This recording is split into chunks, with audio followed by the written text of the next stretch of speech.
నమస్కారం. Doctor BR Ambedkar సార్వత్రిక విశ్వవిద్యాలయం విద్యార్థులకు స్వాగతం. ఈ ప్రసారంలో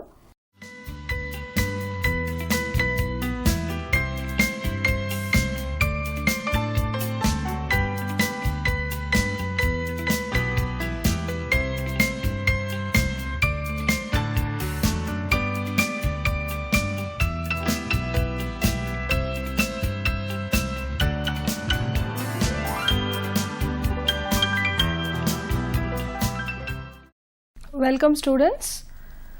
Today's topic is on principles of marketing and we are going to discuss about the branding decisions. What is a brand? A brand is a promise given by the seller to deliver a specific benefit or attributes or services to a buyer.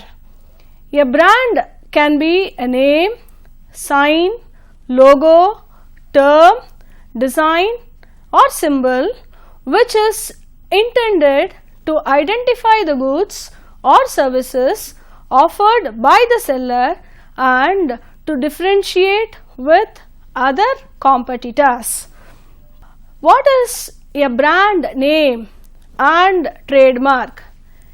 A brand name can be vocalized or utterable like Onida, Videocon, etc. Brand mark can be that part of symbol designed or distinctive coloring, for example, a butterfly for Cooptex, Maharaja symbol for Air India. There are 10 commandments on this branding decisions. Let us first take the brand name. A brand name should be very cautiously selected by the company because it is going to take the entire product quality and its specifications to the market that is going to get identified and marketable on the products. So it has to select a very unique and competitive brand name. In this particular thing, what are the precautions a company need to be taken? First thing is, it should be short and easily pronounceable. Take for example, Lux, Onida, these are the examples which can be quoted for a brand name. The brand name should be distinctive. It should be easy to remember and recognize. For example, Indica. It should be capable for legal protection and recognition. Next comes the brand sponsor decisions. A producer has got several options to decide on brand sponsorship. It can be the producer's or owner's own sponsorship, or it can be produced in the market through the processing of licensing. It can be a licensed brand, or it can be sold in the market to the middleman, and the middleman can put his own private brand for marketing. This can be called as middleman brand, distributor's brand or dealer's brand. Next comes the importance of brand image. Brand image is nothing but it signifies the reputation earned by a brand. It has got 3 important appeals. First one is appeal to reason. We can understand this by different questions in our mind. Say, what does this brand contain? What does it say? What is it going to give to the customers? When these questions are answered, definitely it has got appeal to reason. The next one is appeal to senses. The meaning here is how does a brand is going to smell like, how does it going to sound like, and how does it going to give the taste of flavor to the consumers. If these things are taken care properly, obviously it is going to create a very good image in the minds of the customers. Next one is appeal to emotions, like what is the lifestyle of this and what mood it evokes in the minds of the customers, and if it is going to touch the psychological feeling of the customers, obviously the brand image is being successfully created in the mind of the customers. Next comes the brand identity. Brand image is perceptional, but brand identity is aspirational. It has two-dimensional understanding, that is internal core identity and external identity. This can be understood with an example taking a Maruti car. This particular Maruti car has got this two-dimensional approach.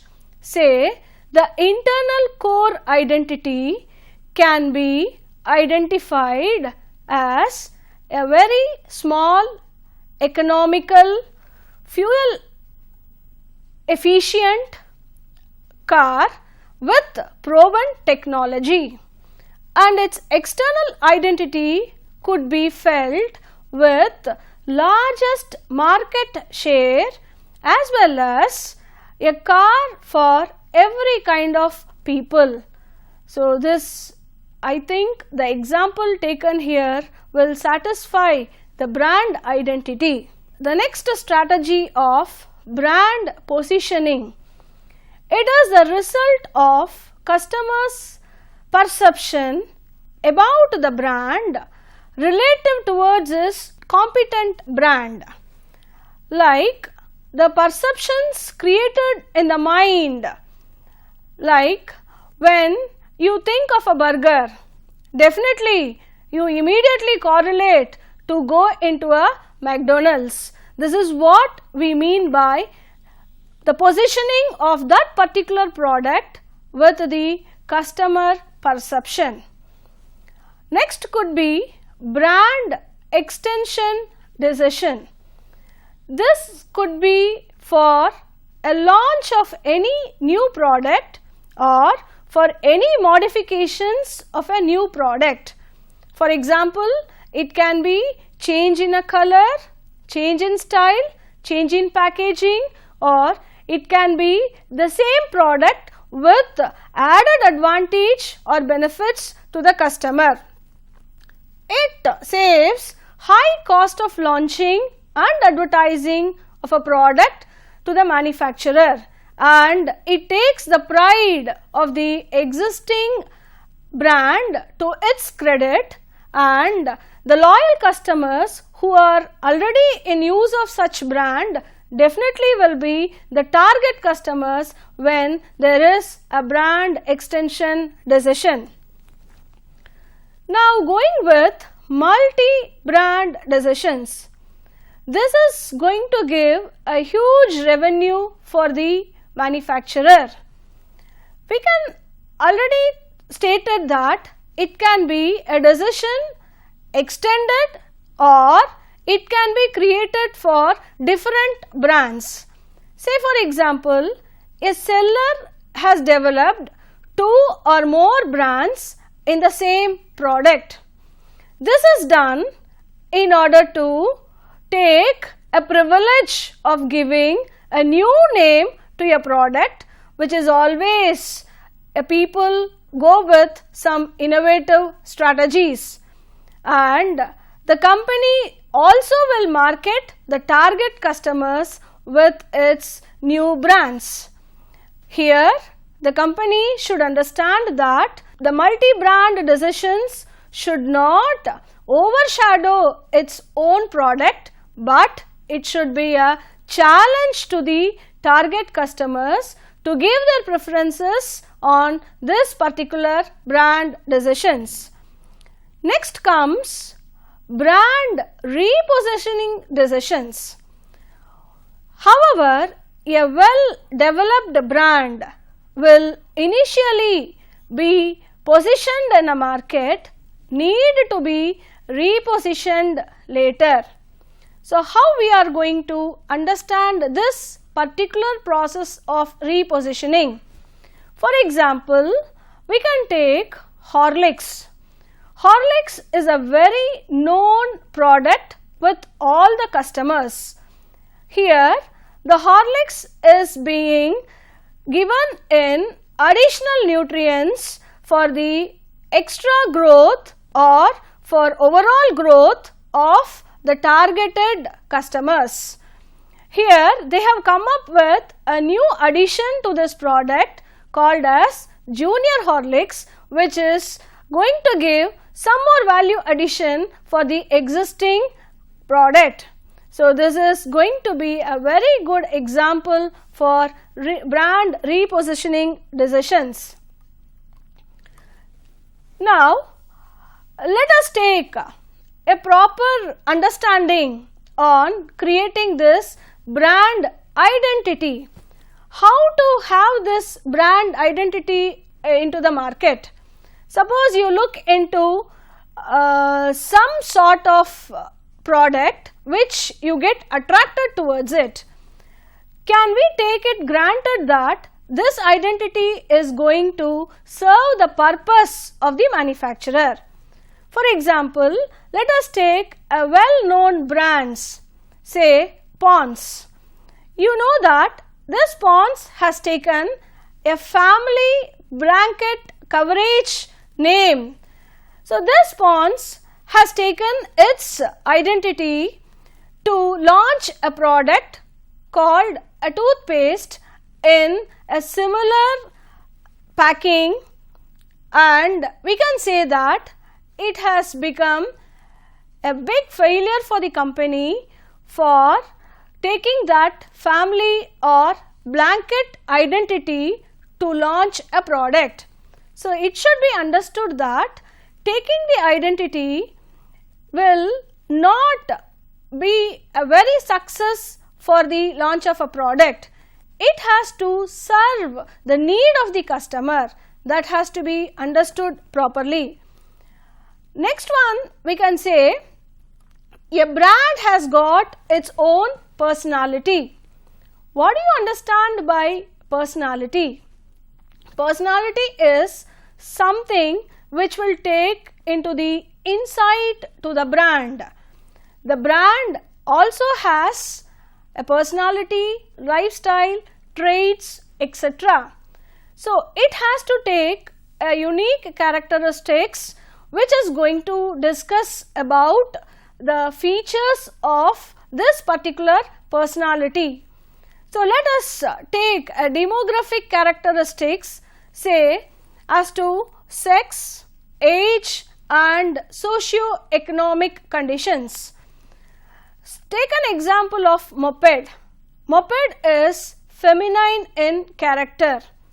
Mobikes are masculine in character. Now, let us talk about soaps. Say rinse soaps are meant for upper class of people, whereas power soap is meant for middle class people. Similarly, we have got designer sarees. The preference goes with sophisticated women, whereas a normal Poonam saree goes with for normal women. Here, it can be understood that the product can be associated to that particular product or it can be non-associated to that particular product. Take for example of rough and tough jeans. Rough and tough jeans are meant for youngsters. So here the target customers are youngsters. So here there is an association of the product with the customer. Let us take an example of Lux soap, which has been used by the film stars, where the product is non-associated with the target customers. So it should be understood that the image or the identity or the perception that is going to get associated can be with all these characteristics features. Next, going for multi-brand decisions. This multi-brand decisions, whether it is going to go with higher takings in the market. So for example, a product is being launched with a particular concept. If that concept is derived with this particular branding, obviously the company is going to be very successful in going with this multi-brand decisions. Now coming to the brand mark or trademark. A brand mark can be a particular logo or symbol or design which can be identified with a product. So for example, let us take a butterfly. It can be associated with Cooptex. Let us take a Maharaja symbol which can be associated with Air India. So this can be taken as an example for trademark. Now going for a trade name.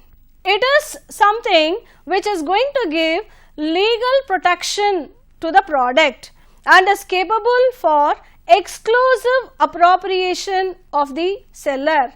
So this is, we call it as trade name or trademark. Now we need to understand why we have to take care for this particular branding decisions. The brand name makes it easier to identify the product both for the marketer and the customer. The brand name and trademark gives legal protection to the product.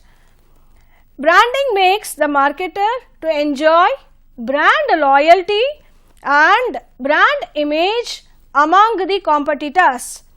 It also helps in building corporate image. So what do you understand by corporate image? It is a very important concept which extend to brand equity. The major asset the organization is going to possess is on brand equity.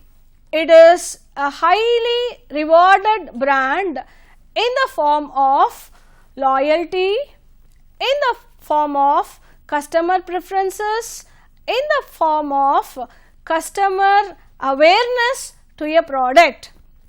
So it is very essential for the organization to develop this particular brand equity for their branding decisions. So let us go with the summing up of the 10 commandments on branding decisions. The first one is going to be a suitable brand name. It should be distinctive. It should be it has to create an identity in the minds of the customers. That should be the main purpose of selecting a suitable and appropriate brand name. Next, going with the brand sponsor decision. It can be a manufacturer sponsor decision or a middleman or a licensed decision, sponsor decision.